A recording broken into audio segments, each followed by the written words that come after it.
जो हम पढ़ रहे हैं आओ करें और सीखे, जो कि कक्षा 6 से 8 के लिए हिंदी की वर्क बुक है, जिसमें हिंदी व्याकरण का सारा बेसिक दे रखा है। और आज हम इसमें पढ़ेंगे संधि। हम इसमें पढ़ेंगे संधि, जो कि आपकी बुक के पेज नंबर 371 पर है। और इसी तरह के और वीडियो देखने के लिए चैनल को सब्सक्राइब कीजिए, जिससे कि आपको नई जानकारी तुरंत मिलती रहे। तो चलिए शुरू करते हैं। संधि। दिनेश प्रतिभाशाली विद्यार्थी है। यहाँ पर दे रखा पढ़ो। दिनेश प्रतिभाशाली विद्यार्थी है। विद्यार्थी जीवन में समय का सदुपयोग करना सबसे बड़ा सद्गुण है। जो समय का दुरुपयोग करता है उसे जीवन में निस्संदेह निराशा का सामना करना पड़ता है। उक्त गद्यांश में आए निम्नलिखित शब्दों पर ध्यान दो। तो इस गद्यांश में जो शब्द आए उन पर हमें ध्यान देना। तो वो शब्द हैं विद्यार्थी, सदुपयोग, सद्गुण, दुरुपयोग, निस्संदेह, निराशा। ये शब्द दो शब्दों से मिलकर बने हैं। विद्या, धन, अर्थी। इन दो शब्दों से मिलकर बना है विद्यार्थी। विद्या, धन, अर्थी, विद्यार्थी। सत, धन, उपयोग। सत में जब उपयोग जुड़ गया तो बन गया सदुपयोग। सत, धन, गुण, सद्गुण। दुह, धन, उपयोग, दुरुपयोग।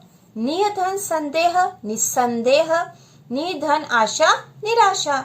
तो समझो, जब दो शब्द पास पास आते हैं तो पहले शब्द की अंतिम ध्वनि से दूसरे शब्द की पहली ध्वनि मिलकर ध्वनि बदल जाती, इसे संधि कहते हैं। तो जब दो शब्द पास में आते हैं तो पहले शब्द की अंतिम ध्वनि से दूसरे शब्द की पहली ध्वनि जो है, पहले शब्द की अंतिम ध्वनि, जैसे हम यहाँ पर इसको विद्यार्थी से अच्छे तरह से समझ सकते हैं। यहाँ पहले शब्द की अंतिम ध्वनि क्या होगी? आ। विद्या, आ ध्वनि आ रही है यहाँ पर।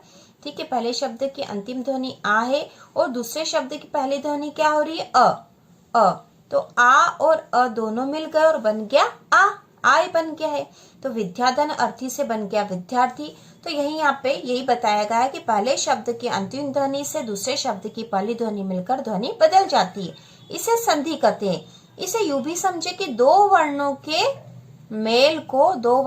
मेल को संधि कहते हैं। तो इसकी मुख्य परिभाषा बच्चों कि दो वर्णों के मेल को संधि कहते हैं। ठीक है, आगे हम पढ़ेंगे पेज नंबर 372 पर। पेज नंबर 372 पर जब किसी संधि से बने शब्द को अलग अलग किया जाता है तो उसे संधि विच्छेद कहते हैं। तो बच्चों, संधि तो दो वर्णों का मेल होता है, लेकिन जब किसी संधि से बने शब्द को अलग अलग किया जाता है तो उसे संधि विच्छेद कहते हैं। जैसे यहाँ उदाहरण दे रखा है, शब्द है सूर्योदय। तो सूर्योदय शब्द जो है संधि से बना था और अब यदि इन शब्दों को अलग अलग किया जाएगा तो इसे कहेंगे संधि विच्छेद। तो सूर्योदय का संधि विच्छेद है सूर्य, धन, उदय। उसी प्रकार जगन्नाथ का संधि विच्छेद थे जगत, धन, नाथ। निष्कपट का निह, धन, कपट। और निश्चय का निह, धन, चय। तो इस प्रकार यहाँ पर संधि विच्छेद करके बताया गया है। आगे है संधि के 3 प्रकार होते हैं। ठीक है, संधि के 3 प्रकार होते हैं। स्वर संधि, व्यंजन संधि और विसर्ग संधि। स्वर संधि, व्यंजन संधि और विसर्ग संधि, यह संधि के 3 प्रकार होते हैं। तो सबसे पहले हम पढ़ लेते हैं कि स्वर संधि किसे कहते हैं। स्वर संधि जब किसी स्वर के साथ स्वर का मेल होता है, स्वर के साथ स्वर का मेल होता तो उसे स्वर संधि कहते हैं। जैसे सुर, धन, ईश, सुरेश। तो यहाँ पे जो सुर शब्द है, सुर शब्द का अंतिम वर्ण क्या होगा बच्चों? सुर, अ वर्ण निकलता आखिरी में। धन, ईश का पहला वर्ण है ई, तो अ और ई का मेल हो जाने से ए हो गया है और यह संधि हो गई, स्वर संधि है। क्योंकि जब किसी स्वर के साथ स्वर का मेल होता है तो यहाँ स्वर अ है और यहाँ पे स्वर ई है, तो स्वर के साथ स्वर का मेल होने से स्वर संधि होती है। तो सुर, धन, ईश बराबर सुरेश। उसी प्रकार हिम, धन, आलय बराबर हिमालय।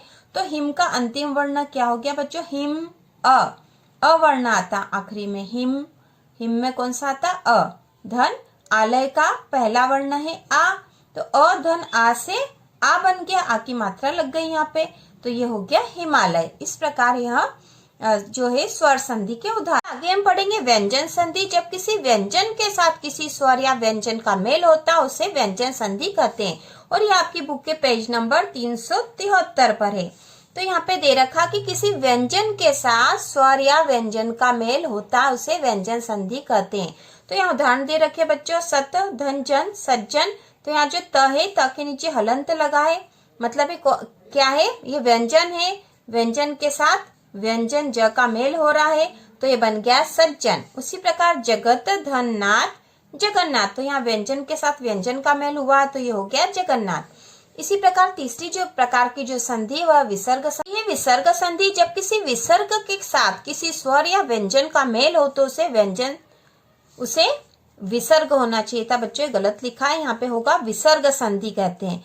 जब किसी विसर्ग के साथ किसी स्वर या व्यंजन का मेल हो तो उसे विसर्ग संधि कहते हैं। ठीक है, विसर्ग आएगा यहाँ पर, यह गलती से लिखा है, यहाँ पर विसर्ग संधि कहते हैं। और इसका उदाहरण जैसे दे रखा, अध, धन, गति, अधोगति। तो विसर्ग किसे कहते हैं बच्चों, ये जो दो बिंदु बने हुए हैं, ये जो दो बिंदु बने हुए इन्हें विसर्ग कहा जाता है। तो यह संधि पहचानना बहुत आसान है, क्योंकि जब किसी विसर्ग के साथ स्वर या व्यंजन का मेल होता है तो इस प्रकार की संधि में पहले जो शब्द में विसर्ग होता है तो विसर्ग के साथ स्वर या व्यंजन का मेल होने से विसर्ग संधि हो जाती है। तो अध, धन, गति, अधोगति, निह, धन, पक्ष, निष्पक्ष, नमः, धनकार, नमस्कार, दूध, जन, दुर्जन। तो यहाँ पे उदाहरण दे रखे हैं विसर्ग संधि के, आप पढ़ लोगे तो आपको आसानी से समझ में आ जाएंगे। आगे पेज नंबर 374 पर है, पेज नंबर 374 पर दे रखा है अभ्यास 412, निम्नांकित पंक्तियों में एक और दिए गए संधि विच्छेद को जोड़कर नया शब्द बनाकर लिखो। तो एक और तो संधि विच्छेद दे रखा और उसे जोड़कर हमें नया शब्द बनाकर लिखना है। एक उदाहरण दे रखा बच्चों यहाँ पे, नर, धन, इंद्र, नरेंद्र। इसी प्रकार रजनी, धन, ईश, रजनीश। ठीक है, रजनी, धन, ईश, रजनीश। प्रतिधन एक, प्रतिधन एक का जो संधि करेंगे तो हो जाएगी, हम यहाँ लिख देते हैं, वहां स्पष्ट दिखाई नहीं देगा। प्रतिधन एक, प्रत्येक। ठीक है, यहाँ पे होगा रजनी, धन, ईश, रजनीश। विद्याधन आलय, विद्यालय, विद्याधन आलय, विद्यालय। उसी प्रकार परम धन ईश्वर, परमेश्वर, परम धन ईश्वर, परमेश्वर। अति धन अधिक, अति धन अधिक से बन जाएगा अत्यधिक, अति धन अधिक का संधि हो जाने से बनेगा अत्यधिक।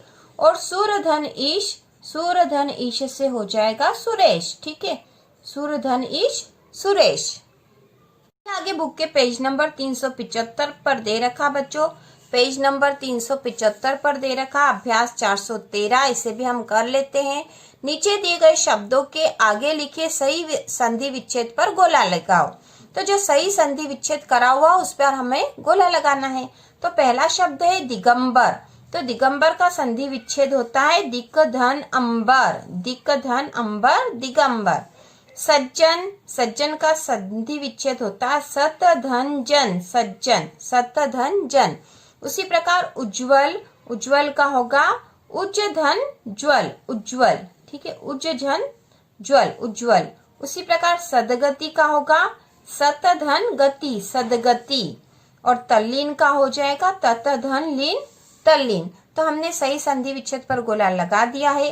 इसके बाद है अभ्यास 414, नीचे दिए गए शब्दों को संधि कर नया शब्द बनाकर लिखिए। तो यहाँ पे शब्द दे रखे हैं, उनका संधि करके हमें नया शब्द बनाकर लिखना है।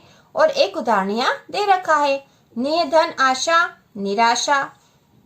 अब निह के साथ यदि उपाय जुड़ जाएगा तो निह, धन, उपाय से हो जाएगा निरूपाय, निह, धन, उपाय, निरूपाय। उसी प्रकार निह, धन, कपट, निष्कपट, निह, धन, कपट, निष्कपट।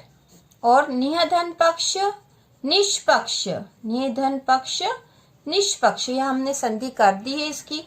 उसी प्रकार धू शब्द से, तो बच्चों ये जो निह से बनी है तो कौन सी संधि होगी, क्योंकि इसके पीछे विसर्ग लगा है तो यह विसर्ग संधि के उदाहरण है सारे। उसी प्रकार दूह, दूह में भी विसर्ग है तो यहाँ पे भी ये सारे विसर्ग संधि के उदाहरण है। तो दूह, धन, कर्म, दूह के साथ कर्म जुड़ जाएगा तो बन जाएगा दुष्कर्म, दुष्कर्म।